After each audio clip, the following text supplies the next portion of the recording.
আদালতে হাজিরা দিতে চলেছেন দুই উচ্চ প্রোফাইল সন্দেহভাজন বন্দুকধারী, টাইলার রবিনসন এবং লুইজি ম্যানজিওনে।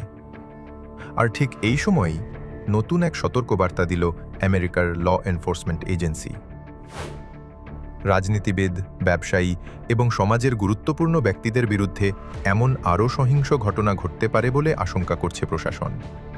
এনওয়াইপিডির কাউন্টার টেররিজম ও ইন্টেলিজেন্স ব্যুরো বলছে, চার্লি কার্কের নির্মম হত্যাকাণ্ড আর United Health Care CEO Brian থমসনের হত্যার মতো ভয়ঙ্কর ঘটনা একই বিষাক্ত ও সহিংস পরিবেশ থেকে জন্ম নিয়েছে। Providing critical information along the way in the manhunt for the suspect and suspects involved in Charlie's assassination.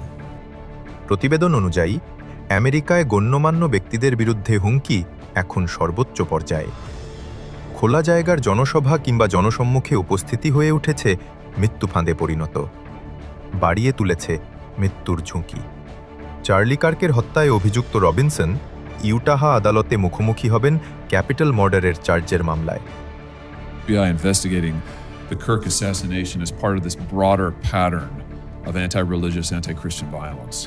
তদন্তকারীদের দাবি, তিনি অনলাইনে উগ্রপন্থী আচরণের সাথে জড়িয়ে পড়েন এবং সেখান থেকেই উত্থান ঘটে তার এমন চিন্তা চেতনার। এমনকি হত্যাকাণ্ডে ব্যবহৃত অস্ত্র থেকে উদ্ধার হওয়া গুলিতেও মিলেছে অ্যান্টি ফ্যাসিস্ট লেখা ও মিম কালচারের বার্তা। অন্যদিকে ব্রায়ান থমসনের হত্যার দায়ে অভিযুক্ত লুইজি ম্যানজিওনে মঙ্গলবার নিউ ইয়র্ক আদালতে হাজির হবেন। সেখানে বিচারক রায় দেবেন একাধিক গুরুত্বপূর্ণ অভিযোগের ওপর। যদিও ম্যানজিওনে এসব অভিযোগ অস্বীকার করেছেন, প্রসিকিউটরদের দাবি তার কর্মকাণ্ড অন্য হামলাকারীদের অনুপ্রাণিত করেছে। এনওয়াইপিডির এই বিশেষ প্রতিবেদনে সতর্ক করা হয়েছে, চার্লি কার্ক হত্যাকাণ্ড আমেরিকা জুড়ে নতুন করে সহিংসতার ঢেউ তুলতে পারে। এই হত্যাকে ঘিরে প্রচারণা, ভুয়া তথ্য আর বিভ্রান্তি ছড়াতে পারে উগ্রপন্থী গোষ্ঠী ও প্রতিপক্ষ শক্তিগুলো।